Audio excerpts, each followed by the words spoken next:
Hey everyone, so I just got done playing another Crab's Treasure for about 6 hours or so on stream, and these are going to be my first impressions or thoughts after playing the game. I think that the game is really creative. The art style and everything is really cool, as you can see on the screen. Just the different things that they've used from your character can equip to use, as well as like the enemies and stuff that you would go against and fight. Level design wise, I love it. For the different areas that you go to, they're very unique from one to another. When I first started playing, I was thinking like, oh, you know, it feels like I'm kind of playing in Bikini Bottom, but it's a Souls game. Also, the music in this game too is great. I like the sound design and everything. When it comes to the gameplay mechanics and all, for me, you know, the platforming, I guess I'm not the greatest when it comes to that. Oh shit, no fucking shit! Ah! God damn it, bro! Oh my god! Tell me I can't hops? What the hell? Alright, there we go. It's a skill issue for me, y'all. Fuck you! Why? Oh my lord! Get me up here! Sometimes your character does kind of like glitch too through the map, like your Kril kind of slides around. I'm playing this on PC, and anytime I've noticed when you're transitioning between or loading into a new area, the frames always tend to like tank. That's where I deal with issues, but other than that, the game runs pretty smooth for the most part. But outside of that, I haven't really noticed anything too crazy besides the stuff that I said. My game didn't crash or anything. So yeah, if you're curious, you know, the game is made by Aggro Crab. It's an indie studio. This game came out today, April the 25th, and it's available on Steam, Xbox, PS5, and the Switch actually. I'm very curious if any of you guys are playing on the Switch, how is the game running for you? As far as the story in Another Crab's Treasure, there is a story in this game. It's fairly simple. You're trying to get your shell back by any means necessary. Your home or your shell taken away from you as you embark on your journey in order to try to get back what's yours. I think the humor in this game is pretty funny. There's a lot of pop culture references that you may recognize when playing this game. There was one, if you're familiar with Chef Gordon Ramsay, on the whole idiot sandwich too, that they kind of made, you know, in their crabby way towards that, which I thought was really funny. And some other ones too, like Kril, if those of you guys that watch anime, Naruto, with the way that he runs, someone in my chat had pointed that out, which I thought was funny. But yeah, just overall, I find the game very fun to play. As I'm exploring, just seeing all the different things that's around, from, you know, cigarette boxes to Bic lighters, to the way that the environment is designed with like pencils and cardboard boxes,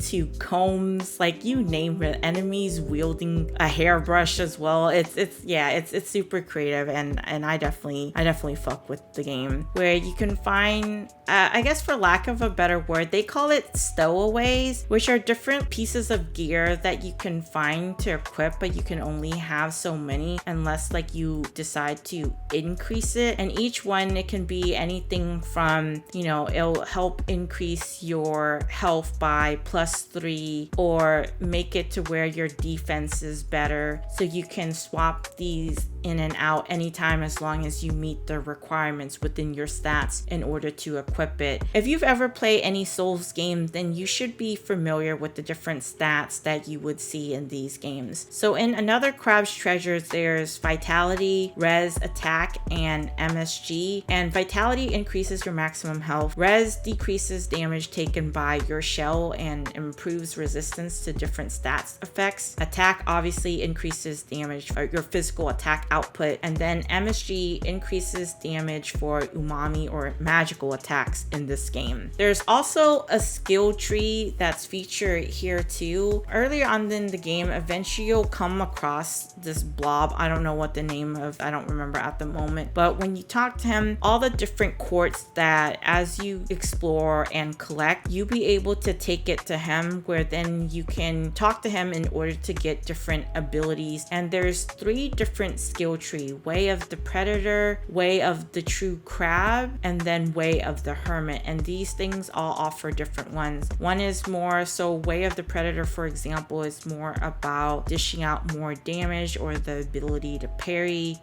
Took a little bit of getting used to the combat, as you know all of these Souls games are. Pairing, I felt like was hard to kind of figure out the timing for. Maybe I gotta spend more time with it, but it seems really tight in order to parry, and you want to parry before an attack lands on this game. There are different shells that you can find and equip Kril with, which are very unique. I even saw like an Among Us one there, yeah, from a can to like a bottle cap, a shot glass, you name it. There's so many different ones, as well as outfits that you can equip. There's also different abilities that you can have called umami. So every time when you equip a new shell, there's a new ability that you can execute with it. But in order for you to do so, you actually have to charge it up by fighting enemies or just resting at the moon shell, which acts like a bonfire in this game. The combat feels very responsive outside of me just trying to figure out the parry timing. It feels really good. I do wish though that they are able to recognize if you use your thumb mouse buttons, you can't bind it in the controls. You can bind other ones, just not anything that's related to your mouse, unfortunately. Unless you use third-party software, you probably can, but for me, that's what I tried to do. Since I use a Logitech mouse, I was able to rebind some of the keys on there, so even though the game doesn't pick it up because I'm using that, it'll still be able to.